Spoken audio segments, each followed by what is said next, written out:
रवी मकवाना या ठिकाणी उपस्थित झाले, त्यांचं सुद्धा करूया वेलकम। आणि त्यांचं काय षटकाराने स्वागत केलं जातं, जबरदस्त या ठिकाणी आपण पाहू शकाल। अतिशय चांगला फटका सचिन भोईरच्या बॅट मधून, क्लास क्वालिटी षटकार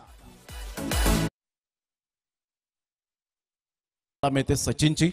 पुन्हा एकदा ऑन साइडला काय फटका खेळलाय, so beautiful, so elegant, just looking like a wow, what a shot. पांजूचा ब्रँड झळाळताना पाहायला मिळतोय। रॉकी ग्रुप चषक षटकार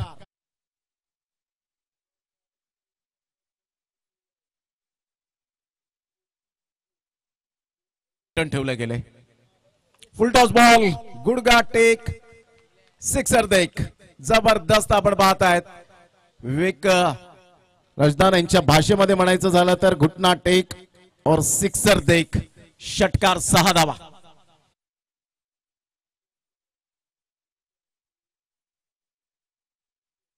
बॉल 52। पुन्हा एकदा स्लॉक केलंय, चेंडूला फेकून दिलंय। काय बॅटिंग करताना सचिन भोईर, मॅग्निफिसंट शॉट। 6 धावा। संघाची धावसंख्या तब्बल जाऊन पोहोचते 58।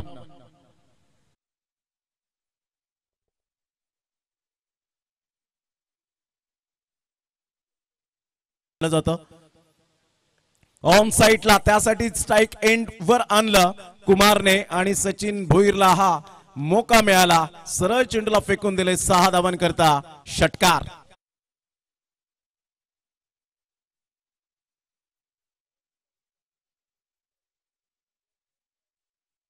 सचिन भोईर मॅग्निफिसंट बॅटिंग, सरळ बॅटचा उपयोग केला गेला। स्ट्रेट ड्राईव्हचा फटका अगदी नेत्रदीपक पाहायला मिळतोय।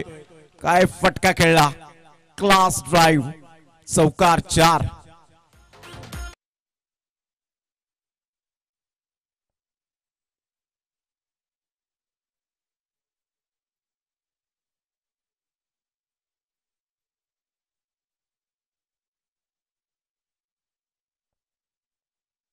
एटलीनी टाकावा चेंडू आणि भारतरत्न सचिन रमेश करूया आपण सुस्वागतम। यावेळेला सरळ बॅटचा उपयोग केला सचिन भोईर। झेल सोडण्याचा परिणाम हा षटकारात परावर्तित।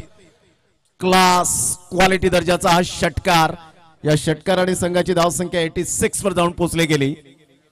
1983 चा वर्ल्ड कप का आला भारतामध्ये, त्याचं एकमेव कारण कपिल देव रामलाल निखंज यांनी 32 पावलं धावून विवियन रिचर्ड सरांचा झेल टिपला आणि त्यांचं स्वप्न भंग राहिलं। ते वेस्ट इंडिज टीमचं हॅट्रिक झाली असती।